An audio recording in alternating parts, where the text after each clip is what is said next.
But nearly everyone referenced U.S. President Donald Trump. What do you see happening in U.S. politics now that mirrors the political experience in your country? Carlos, maybe you can start. I'm sorry, what's the What, question? the question was, what do you see happening in U.S. politics that mirrors the experience in your country? Nearly everyone mirrors that is mirrored in our country. What mirrors? What is happening in the U.S. that mirrors what's happening in our country. your home country. Well, when we see Donald Trump, we feel that that's a familiar figure, in the sense that Trump has all the impulse and the ADN, the DNA, I'm sorry, of an autocrat. But I also see a big distinction, and that has to do with the strength of democratic institutions in this country. I mean, there is a Supreme Court of law, there is a counterbalance of power, and it looks like it's not something that one man like Mussolini did it, or Hitler did it, or Chavez did it, Correa did it, Daniel Ortega did it, had the potential to gain control. But at the same time, I think I think we can learn from both sides, in the sense that the type of journalism that we have been doing in the past decade, and some of the questions that journalists are asking for themselves and also for the public. This is a battle in which, if the public is not a protagonist, there's no way out. This is not a question of business people, elite running the media. It's about the public assuming freedom of the press as a right, as a constitutional social right. And I think this is something that we both share. Anybody else want to weigh in there? Can I just ask, it seems to me like in the U.S. today and in many parts of the world, a dark populism that is a tide that's actually we're seeing unfold. Maybe it's also because in part under Trump, it looks like the economy will be the main driver of your relations with many countries of the world. And it seems to me like, unlike before, it used to be that we could talk about human rights or respect for the rights of minorities, or even, for example, parity in relations over many international agreements or protocols, or maybe support for the United Nations in terms of what it does for nations of the world that are less affluent. I mean, I don't think we can see a situation like that.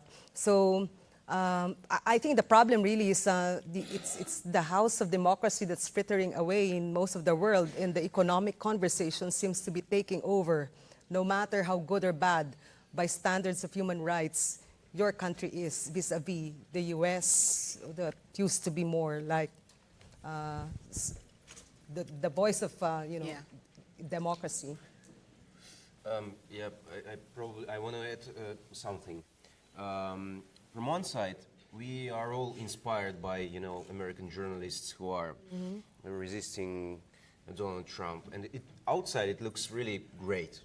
You can't actually compare it to Russian situation. The work, you mean? Yeah, sure.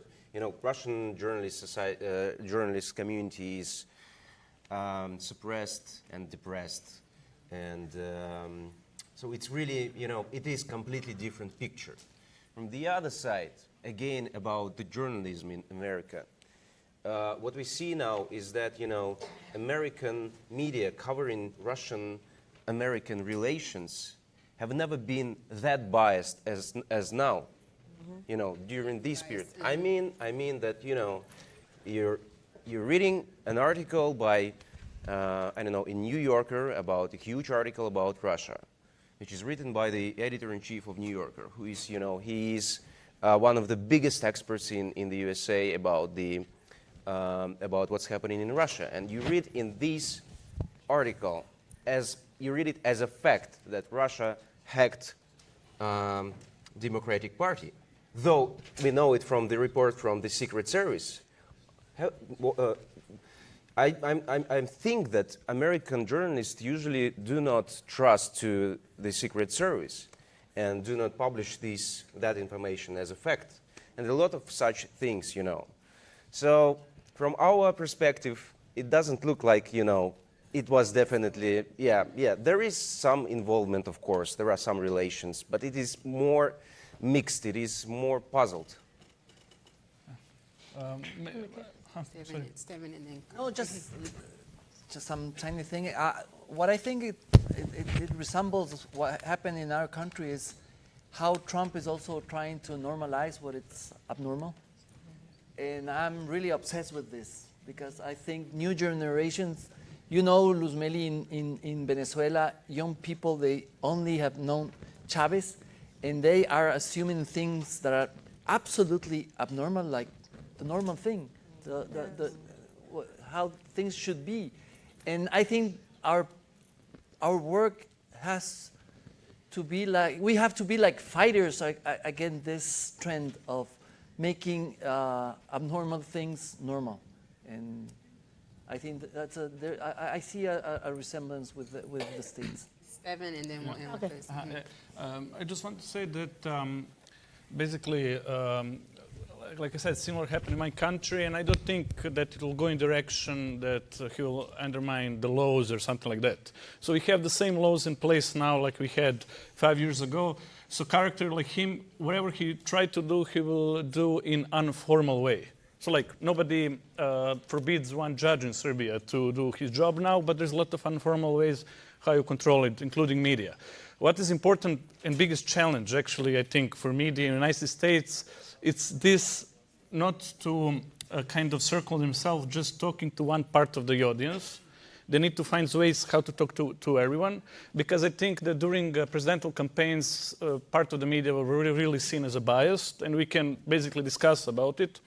And the problem was actually, one of the problems that also happened with us is that so many stories about Trump were published before the election, like expose him from corruption to his behavior, and then he won. This is really problematic from society, from the standpoint of view that in some way, I think he feels that all his misdoings were kind of approved by citizen election, and I think that he feels that he kind of drawing it down, and the media should not follow it. So it's important for media to stay professional and not to start to playing on his level, because on this level you will always lose. And lose. Close us out. Well, I have some kind of feeling, a contradictory feeling, because last year I spent a semester in New York, in CUNY, and I was wondering what was happening in the political, American political.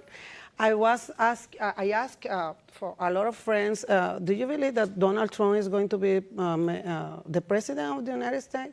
The majority say no. But my feeling, I have been 20 years, look, this kind of speech, was that, okay, this guy can be the president. But I think the problem is not that he is the president. I think the problem is how is the media work or dealing with this kind of situation. What I feel is the American media didn't expect that kind of situation could happen here. And I think because yesterday when I was listening to the people who were talking about accountability in a Trump era, I feel like a deja vu. And I say, okay, we had lived this kind of situation.